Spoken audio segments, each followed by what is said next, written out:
Hey everyone out there on YouTube, this is the Voices coming to you from Dota 2. We are actually casting the game real quickly. With me I have Panda. Introduce yourself. Hey guys, what's up? Yeah, I'm a baller. And you all know me, the Voices. No we don't. Nobody watches. Shut the fuck up! Oh my god, you piece of shit. Fucking low level elo scrub bitch. Anyways, as you can see, this is off to this wonderful start. Off to this wonderful start already. We do have on Team Radiant, I assume. Yes, Team Radiant is. We have a Sand King, a Skeleton King, a King is. There you go, Gutex. Yeah, don't bother pronouncing names. Names are faggots. But there's a guy named Chair. I don't give a fuck. Sky Games, I'm not wearing hockey pads, and it does look like Windrunner's gonna die a lot because of that. Darkseer is so pro. By the way, you guys missed him saying the lol pathetic when an Enchantress killed him. I thought it was pretty pathetic too that he died to an Enchantress. Enchantress is all the OP. Yep. Double damage. Anyway, so Darkseer, Razor, and Venomancer are Radiant. We have Tidal, Sven, or I guess you could call him Battery. Enchantress. I'm not sure where I was going with that. Shadowmancer and Windrunner. Shadow Shaman, not Shadowmancer. Sorry. No, I want So pretty much for the Radiants, we have a whole bunch of carries, and we have like a. I'm pretty sure the Radiants is gonna win just based off of team comp. Cause they have 2 initiators and a pusher and 2 carries, while Dire has no carries and a bunch of gankers and pushers. Yes. But if you've watched Navi vs Problem on Join Dota, you would know that a pure push build is actually a really good build setup. Oh yeah. But this is not that level of game, so it's actually a really terrible team comp. Yeah, it's a really bad team comp because they actually probably aren't building. Oh, I respect this Windrunner. Kind of. Oh no, I missed it. Why didn't you tell me they were doing shit? Well, I was watching top where the Sven was doing this pro shit, I guess, and Enchantress is gonna rape Venom. Probably set your thing to hero chase. No, maybe. That'd be stupid. Shut up. Yeah, that one. And there's a Tide going mid with the Shadow Shot. I think they're switching lanes, maybe, or Shadow Shot. Yeah, they've been, right when I joined this game, we joined at the 2-minute mark. We started that was really bad play by Shadow Shaman. Oh my god, he checked the bot rune after Tide had just passed it, and he could have looked on the minimap. Actually, that's a very good point. He should have at least asked Tide if there was a rune there. If we're looking top, there's a lot of action going up top. I guess Tide didn't like the creep camps, so he pulled them in order to beat on the very poor play. Oh no! This gun. Yep. That is what we call the Rube Massacre. Oh man, Tide's just like, hey guys, guess what? Tentacle porn everywhere. And that's it. I'm trying to do the gayest voice I can, if you wonder. And then Venomancer, and who else was up there? Sand King? No, it was Razor, wasn't it? It was Razor and Venomancer. We're like, hey guys, I don't like where this is going. And then Sven decides to come in and he was like, hey guys, I have a stun, so I can do things. That was really poor play by Radiance, actually. For doing that, both of them. I was total retards blocking themselves in the corner. I'm actually surprised that in order to block vision, I'm actually real surprised that the Venomancer, having ward level 2, didn't place a ward at all. Because the area was small enough that if he placed a ward, he would have pushed Tide out, and they might have both been able to get a teleport scroll to escape. That's something I've been doing a lot. And not get tentacled. Well, they still would have got tentacle raped. There was no way to avoid that, but they could have made the situation a lot better for the team if they just bought TV scrolls right off the bat and then TP'd away. With Venomancer placing a ward to block vision. One thing that could have happened is they could have actually called an MIA, and because the Tidehunter came from bot, and came all the way to the top lane side shop. Yeah, I agree. But there's also a map awareness that the players should have been paying attention to. I mean, calling MIAs is really, really helpful to a team, but it is really up in these low-level pub games that we're watching right now. To the individual players to make sure they're watching stuff. We do have a push in mid. It does look like they actually are using their advantage. Besides Shadow Shaman, who wasted his ward, I guess. Unless he killed someone recently. Who did? He killed Panda. Yeah. This is actually a very smart play by them with their team comp. Going for early towers will get them in the run a lot versus their late game. Yeah, when you're going with a push-heavy team, like you have Shadow Shaman, you have Windrunner who can clear creep waves with power shot. And we also have an Enchantress. Yeah, we have an Enchantress. It's really important that you start taking some early towers. Use Enchantress as heal, use Shadow Shaman's wards to take towers. Use Windrunner's, Shadow Shaman and Windrunner's, nice creep wave. This Windrunner actually has all of the Dire have extremely good skill builds. Let's just... This Windrunner not getting ult because Windrunner's ult is actually her worst skill. The only exception to this would actually kind of be like right now whenever they have a really heavy pushing build. Having that ult would be extremely helpful to focus down towers. Exactly. It's actually very efficient to use on towers. If you ever want to take down towers as Windrunner, her ult is probably the best thing, but maybe they just maybe that push in mid just happened because they wanted to get Venomancer and they just happened to be close. So they had the chance to push the tower. They should actually probably be working on denying that tower in mid instead of letting it just stand there with 169. I think they should just let the creeps hit it a little and then just go for a deny on it. It'd make it a lot more efficient. Another thing is this Shadow Shaman has a really, really good item and skill build. For all of you people who I see a lot of you, I'm not trying to bag on you or anything, but for one bottle is an extremely good item on Shadow Shaman when he's mid. And Shackles is his worst ability because of the amount of... he's just so easy to disrupt while doing it. It does look like at bottom we have SK and Doxy going after the Sven. And they are gonna block him into a corner in the forest. That ward. But that was extremely sloppy play by the Shadow Shaman, letting the Skeleton King go when he had double damage. I actually found it was an okay move. It maybe wasn't the best. It looks like they are going to deny their bottom tower though, only giving 100 gold across the board to everyone on the enemy team. Really effective play there. It does look like Tidehunter using his gush on Venomancer in mid to just poke at him. It's a very nice thing to do as a Tidehunter, but his mana pool is also very low, so you have to be very careful about that. He does have a soul ring. Yes, he does have a soul ring. But again, that's this compared to last game is actually extremely refreshing. Seeing nice skill builds and good item builds. Besides this Fen, who's being a total. Maybe I was wrong to say this was a low-level game. It does look like Tide may go down. He just barely gets away, but the poison might be able to.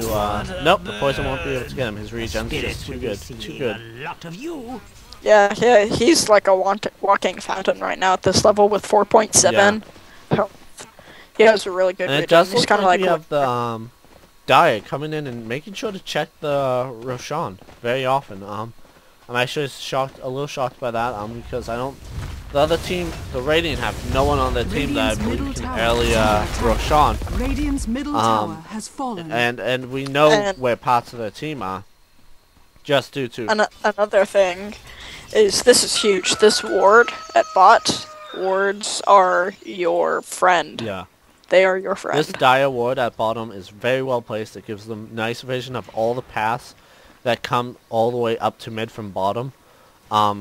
Even if you sneak around to this little area right here, the stairways to the left of the ramp, like where this Doxy is running, you can still see them the moment they come down there. And it pretty much gives them very tight map control at the bottom. One thing I would have liked to see though is I don't think you can see my ping since I should be able to. You can't. You can. Are you doing it? Middle tower is under yes. I lied.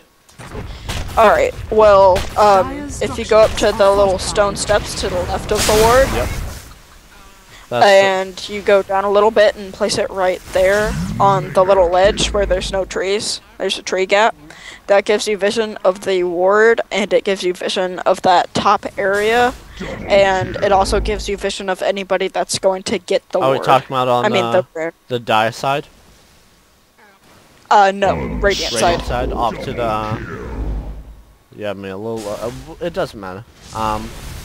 I'm sure some people will understand what you're talking about and be willing to explain it. I'm sorry, I don't know exactly where it is he's referring to. Yeah, I'll have to show you in a game later.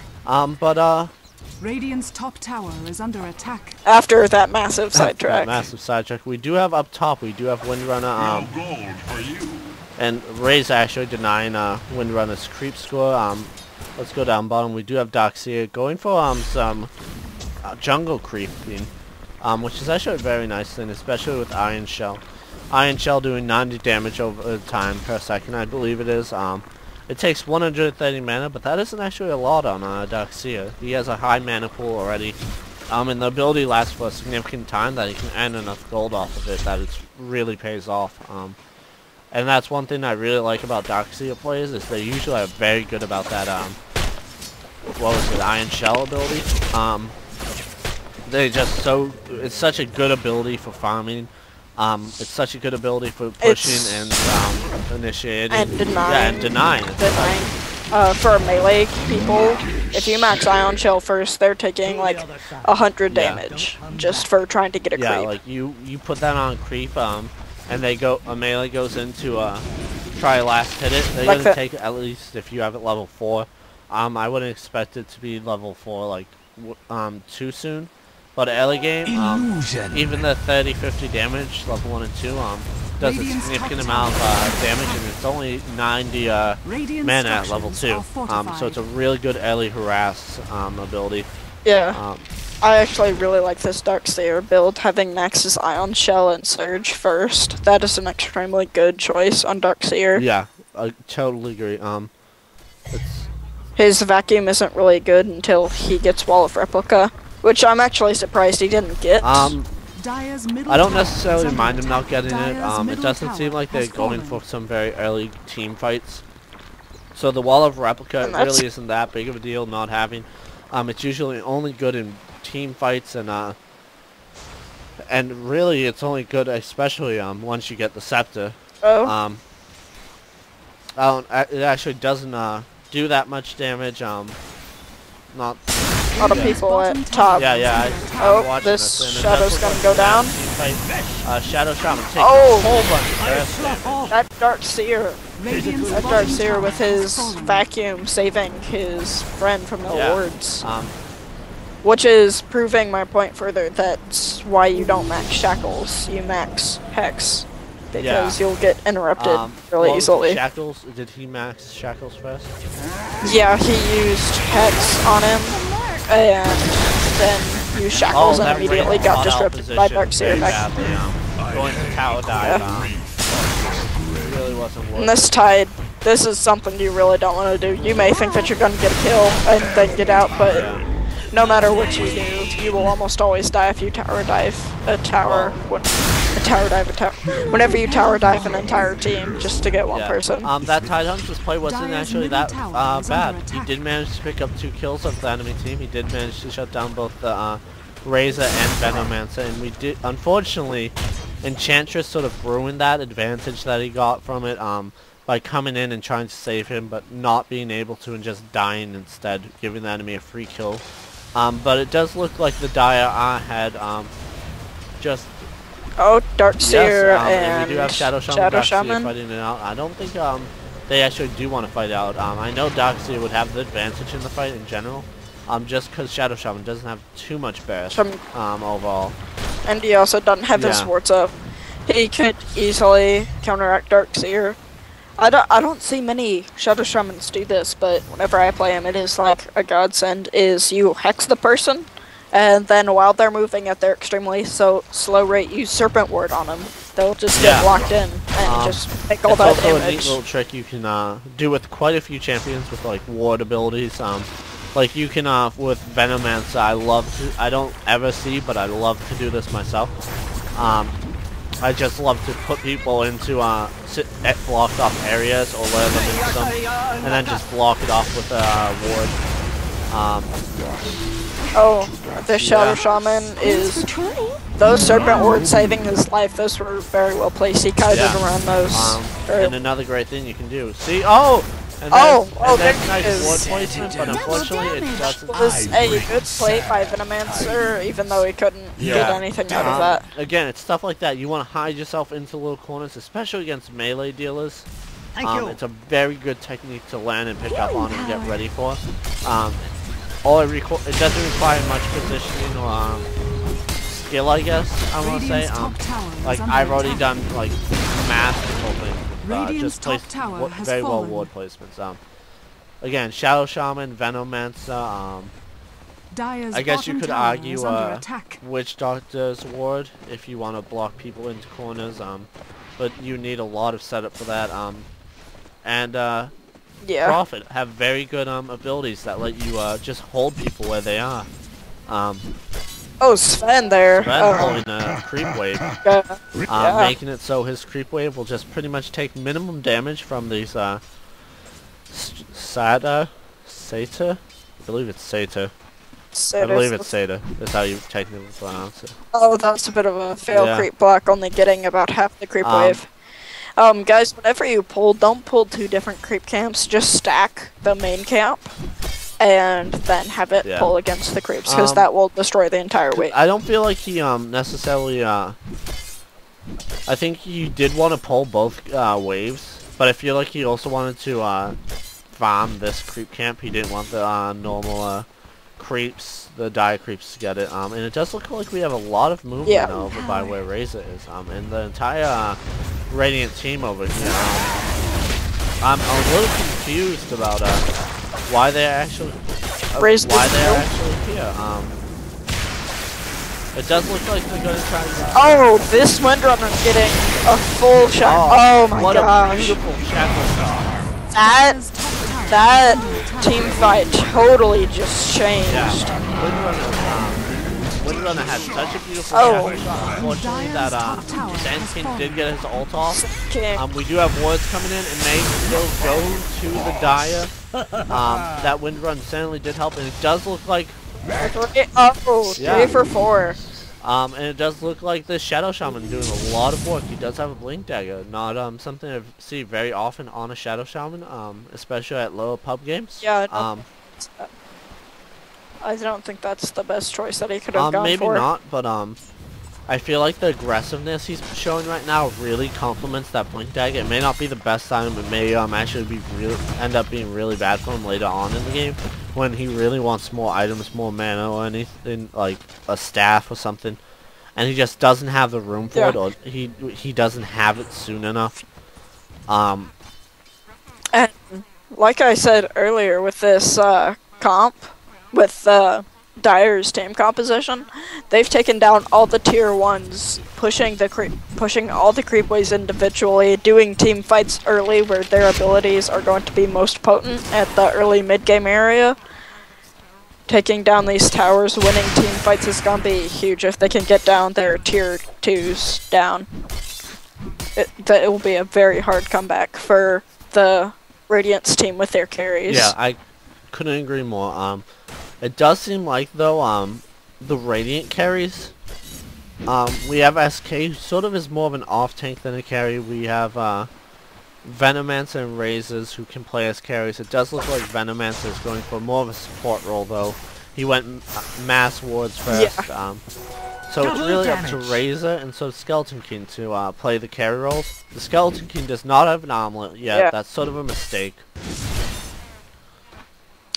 He actually has an extremely bad skill build. He should have like 1 or 2 in Vampiric Aura and max Hellfire Blast and max crits. Because that Vampiric Aura does go off a percentage. He does gain hit points, I believe, in hit points based off of enemy health. So it doesn't really help early game when everyone has low health. And it does look like they're pausing the game. Paused. and I'm not quite sure what's going on right now. This is a 2-minute delay on live games, and this is a live game. But let's just take a quick second to look at what everyone's doing right now. We do have Tide farming mid. It does look like he's gonna actually run into Doxia and Sand King soon. They may be coming to do a gank on him, which may end up being really strong because Tide is one of the reasons. Tide and Windrun are one of the reasons the Dire do so well in team fights. They just absorb so much damage. Or they stun so many. Oh, and there's the game starting back up. The game continuing. And yes, I was right about Tide being ganked, but Tide does use his ult, and so does Sand King. It looks like he didn't get a chance to interrupt Sand King. It does look like he will be taken down, but not before that Skeleton King. Oh! But unfortunately, that was Tide not the best. will seem to go down. Or will he? Apparently not. Nope. Nature's Those, attendance. Sprite hitting his Nature's attendance helping so much. Just keeping this Tide Hunter. Wow, that was actually an extremely good play by Tide. I was totally gonna criticize that for using his ult. I thought it was actually a very good play. We gave him time for Enchantress to come over and save him out. Yeah. Save him and heal him up a little with Nature's Attendant. I sort of wish Enchantress had hadn't gone with that Void Stone. I sort of wish she went with a Ring of Basilius. I'm not sure if anyone else on the team has it. It doesn't look like anyone has it. So she could have helped her team give Aura mana regen and everything, but that's okay. She does go for an Eul's Scepter of Divinity, also known as the Tornado Staff by some people, namely me. And Doxy actually trying to gank Shadow Shaman, but Shadow Shaman grabbing that haste rune. Very good play. One thing that I'd like to point out, going back to criticizing the Skeleton King for his build, is since the Venomancer put up his wards and he has his aura, he's actually them two are counter pushing very well with whenever they go to push a creep wave with that vampiric aura, they're going to not go through the creeps faster, but more creeps will survive, and the wards will have way more health and deal more damage. So it's kind of countering their combo a little bit. Reconnected. It does look like we have a whole bunch of pauses and resumes going on in the chat. I like the thinking of that, but I'm sort of wondering if Skeleton King thought of that, or if it just happens to work out that way. A lot of the times, you'll see very well done plays, and you may say, "Oh well, they just are doing so well. They just made such a good play." But that's not what ended up actually happening. What ended up actually... Oh, Darkseer ganking Sven up at top. Almost missed it. And it does look like Sven's going to TP away. Oh, Sven. And he'll be fine. That was very good by Sven, just stunning and then porting out. It was a nice safe play. Made it so no matter what, he wouldn't feed. And it made it... because if he lost that fight with Doxy, it would be as if he was feeding Doxy. And Doxy are already having a point booster, an Ogre Club Vanguard, and a Blink Dagger along with Arcane Boots. I mean, you don't want to try to avoid giving people like him any more kills, because already he has that ball rolling on how he can mass farm, and it does look like we have a Roshan. I'm sort of wondering why they thought this was a good idea. There is actually a Radiant point, and it does look like the Radiant team is going to come in for the gank. But will they be in time? They actually will, probably. They just need to gather their people up. It does look like the Dire will get Roshan beforehand. But I think it's going to be a wasted Roshan trip if the Radiant come in. But it does look like the Radiant actually not deciding to engage. Backing up, not engaging soon enough, waiting too long. Maybe. If this Sand King can get in on them, this will be extremely good. Oh, and there it is, the Blink Dagger and the... Oh, that does look like the Dire. I almost said Radiant, the Dire are gonna get up. But Argus on the right. Oh, wow, that was turned. The Argus on the right person, Sven reviving and being able to stun him. Just really well done. They just have so many stuns I and was actually disables. Like every single one of them has stun besides Enchantress, who I was has actually a slow. a little surprised by that, I want to say. Not because of like this Ven or anything, like he had the revive, but I was actually surprised at how well the timing of that revive was. Nature it ended up coming out very well on its timing, and it just that timing gave them that advantage. Like he just timed right when Shadow Shaman moved away from his wards too far. And I believe that's really what gave him the advantage in that fight. Looks like this Razor going for a Sanjin Yasha. Not really sure I agree with this. He still has his Circlet and his Ring of Health, which aren't really giving him too much at this point in the game. I'd like to see that turn into like a Bracer really or something. Just like the Ring of Health on Razor. I don't think he necessarily should need that.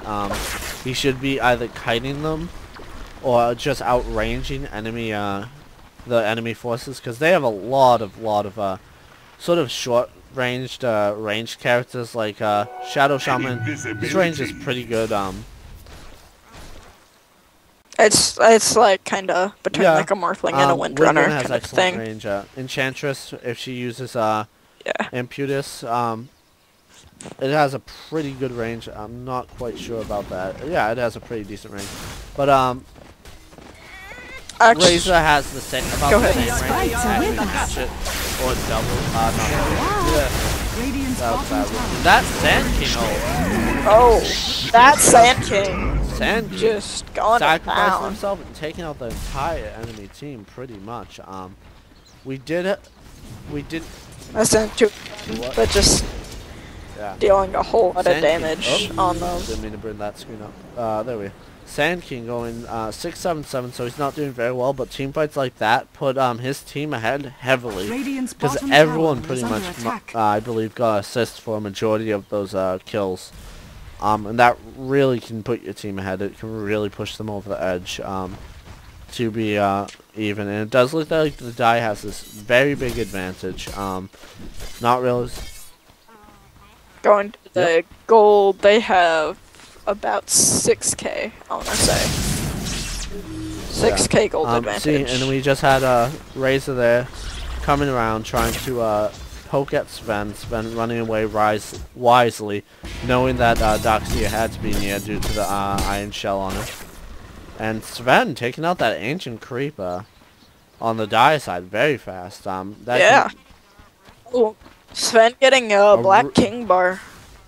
He's kind of filling the carry role on his team very well. I think it's a really good idea for him to get a Black King bar, especially with the other team being built like they are. Having the Darkseer and Sand King. Yeah, Sand King, Darkseer, Skeleton King stun, and even the slows by Venomancer, and maybe, I guess you could argue, Static Link. Though I'm not sure if BKB actually prevents that. I've never actually seen it used against a Razor, so I guess it doesn't matter in that sense. But against a lot of the team's slows and stuns, it's really going to help him out. It's going to keep him in the fights a little longer. It's going to keep him a little more survivable due to the health it gains. On top of his natural tankiness. And looks like... and up top, it looks like a team fight's gonna happen, and Venomancer is pushing I actually like Venomancer's play, because actually I don't and I do at the same time. We know that everyone else on the map, and there goes Sven, TPing in. A very nice play by Sven, taking out that creep wave. And the Radiant do know that there are multiple people there from their ward that they have placed. They have seen multiple people go through the camp. Oh, and then Sven counter pushing the Venomancer before he can get the tower. Like Sven TPing in there. I like I love seeing people with a little lag on my end. I love seeing people with teleportation scrolls. It does look like we have a Scepter on Shadow Shaman. Something that just makes his wards so much stronger and impact the team fight so much better. I do actually really disagree with this Enchantress build. I don't really think she needs the cloak. She's not really supposed to be tanky at all. Too. I don't understand why she needs the cloak. Like, I guess Sand King ult, kind of. But even with that ult, I wouldn't think that she should be. Once she sees Sand King, she should back off a little more because she is a very squishy hero, and she does. And she plus her nature's attendance. I agree. She shouldn't be tanking. She shouldn't be necessarily getting that. Maybe she's trying to get the. I believe this builds into a. I'm actually unsure what it builds into because I never used it. Yeah, it builds into a Hood of Defiance, and so I guess it builds into a pipe. Maybe she wants to fill a support role in that sense. And Venomancer instantly going down. Venomancer is not a very durable hero. Skeleton also going down, having to use his ult. And I think he actually should get out. And he can't teleport out. Is he gonna point? Oh, he tried to point out. Down. He's coming in with the hold and taking out. It does look like Tide trying to get this Sand King. It does look like they're going to pick him up. I do not know that Sand King came out of his invisibility, though. Try and kill the Tide Hunter because he knew that he had Anchor Smash. Move on Sand King's end. Maybe he got a little too greedy. Thought he might be able to get Tide Hunter, but it looked like it backfired heavily onto him. Just giving the enemy pretty much a free kill that he could have at least maybe slowed Tide Hunter a little more and got away by hiding in a little corner patch of the store.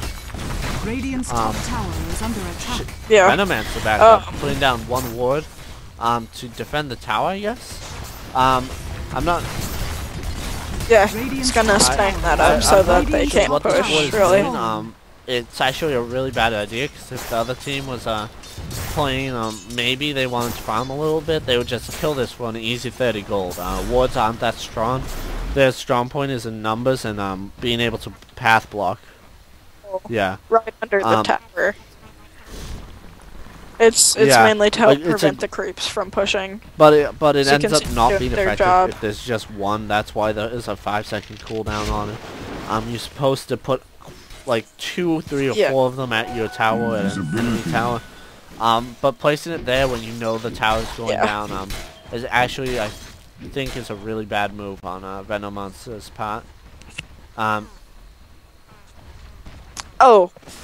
And, sorry to interrupt, but also back to the Enchantress, I think Yule's is not a very good item at all on Enchantress. I would like to see a Scepter. I think Scepter is almost a core on Enchantress just because of her ult. Scepter on a pretty much an auto attack ability becomes really, really powerful. It pretty much gives you such a huge boost to damage, I believe.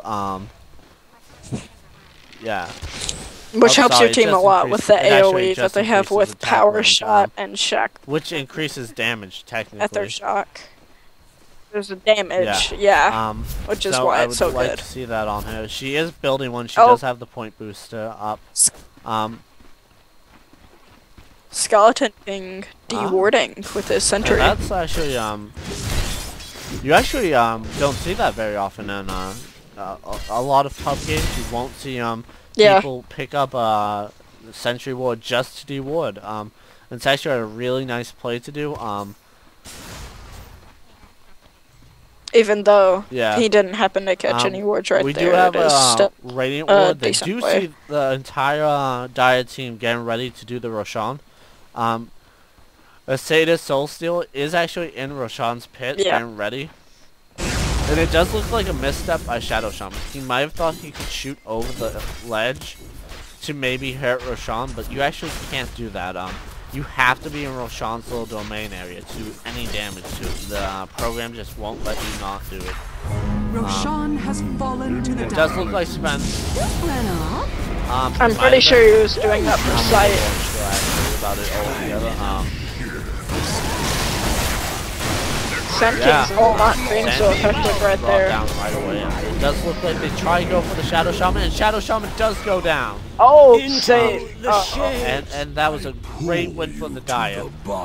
Even though they did not pop their Roshan? Sven still has it. And it does look like Sven is actually going to tank this tower and maybe take it down solo. He is doing a lot of damage. Oh, backdoor protection. Yeah. Backdoor protection. Think, no, it doesn't have backdoor protection. It does. Oh, it does? Yeah, it does. I lied. That's kind of weird. Lied, guys. I'm sorry. Yeah, it does. But it looks like that's going to go down anyways, and there it is. It is now down. But even with that backdoor protection, I believe Sven does too much damage, so that doesn't matter. Yeah. He has the creeps with him now. But I mean, even with that backdoor protection, I believe Sven just does so much DPS that he can actually take the tower with it. I know I've seen Ricky's do it. I've seen very high like Huskars do it. Yeah. We do have some more farming going on in the Radiant jungle from both Sven. Oh, excuse me. Oh. Yeah, sorry. Yeah, it's kind of gross. I don't want to edit that out. I'm too lazy. Oh man. Oh man, the lags. The fraps lags. And like I said earlier, the Dire taking their early advantage is showing off now in the late game. Having pretty much shut down Skeleton King, only having tier 2 boots and a BKB. And Razor just having kind of a bad build and having a match of things. He's about to get a BKB, I think, with his Mithril Hammer and Ogre Club. Still with that Circlet and Ring of Health, though. Not really doing anything. Don't like Ring of Health. Ring of Health, the 5 HP regen is okay, I guess. But unless you're building it into something that's really I believe. Let's check actually how much that is. Radiant's bottom tower has fallen. It could 875 be, it's 875 on health. And the only thing. Oh, and Razor now with a BKB. And the only thing he could build Ring of Health into is a Battle Fury, which is actually really bad on Razor. Attack, and Cleave does not go on to ranged attacks, so really he's just not using all of it. And we do have a BKB. Oh, that was beautiful by Sven. When the stun Hellfire Blast comes off of Skeleton King, just using the BKB to block it. And it does look like Razor mistaking his auto attacks, I guess, for a dealing attack. Oh, yep, and the Roshan coming in, they have got to run for their lives. He actually pushed both Skeleton King and Razor back to the fountain. So they're going to actually need to sit there for quite a few seconds and heal up while Sven and Enchantress take this bottom tower. It does look like we have Tide about to push in the tower as well. He's probably going to take all this creep. We do have Darkseer in the Radiant's bottom barracks are under attack. Weird location. He just probably blinked up there. Radiant's bottom and Shadow Shaman just got a boner. I think that's what he says. I don't know. What did he say? Skeleton King keeps focusing him down. It's quite flattering. But I would focus down the Shadow Shaman too. He's a very aggressive Shadow Shaman. He plays less of a support pusher role and more sort of like off carry. Yeah, Shadow Shaman is a great mid just because people don't think he's very good farmed when he really is. He's a very good farmed hero. I guess a little offense to the Shadow Shaman. Speaking in Hungarian. All chat all star? It's not Hungarian. Oh, oops. I totally misread that. I swear I'm like this sometimes. Miscommunication with my co-caster. Yes, I'm very sorry for having it does look like grade reading skills. Not doing anything. He's just sitting up in this little forest area. Radiant's top barracks. And Windrunner just taking down the plague wards that Venomancer put up for free gold. Yeah, at this point, intentional really, it's feeding. Not worth it to put down those wards unless you know you're going to be just defending. Radiant's top barracks has fallen. And Sven just trying to be a massive jerk, sitting there in the trees to where you can barely see him. I'm not sure if he's aware of this, but he does show up on the minimap still. And it does look like they're going in to kill Sand King, and they will.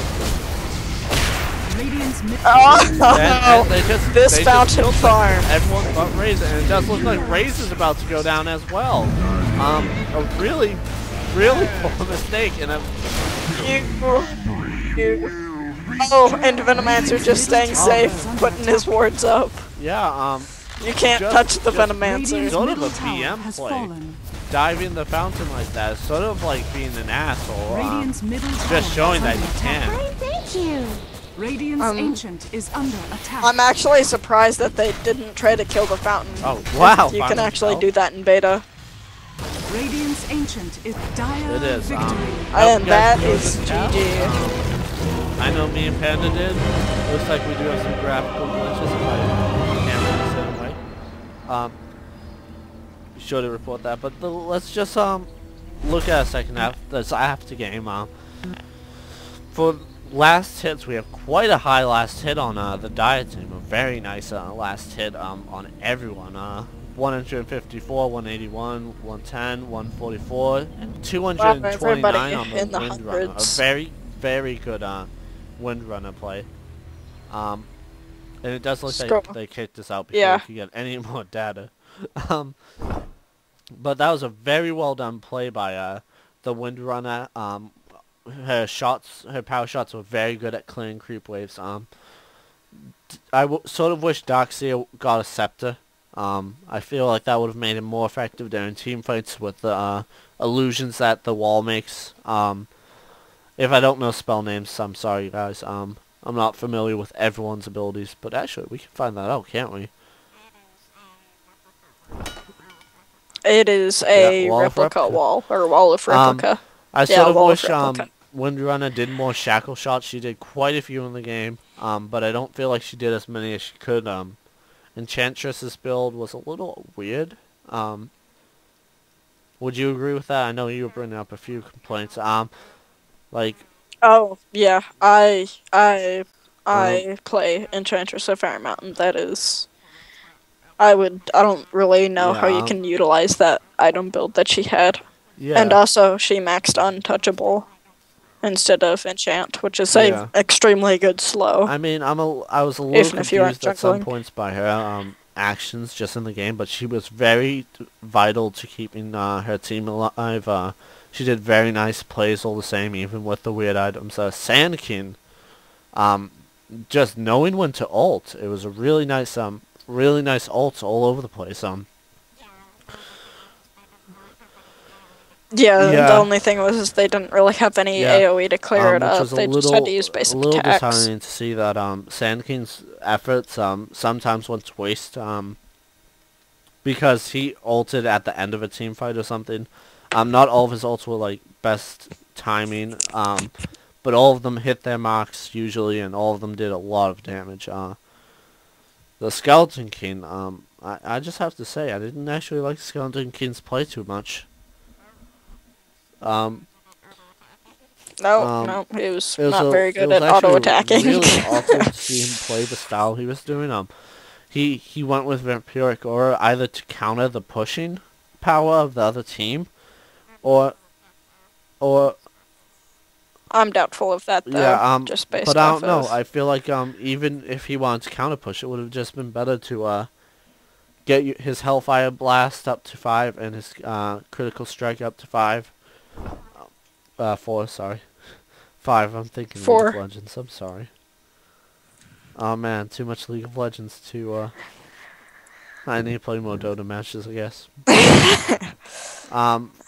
But yeah, do you have any final words you want to give out, Panda? No. I enjoyed being on your show. Hope I can come cast some more. Being on your show, what is this?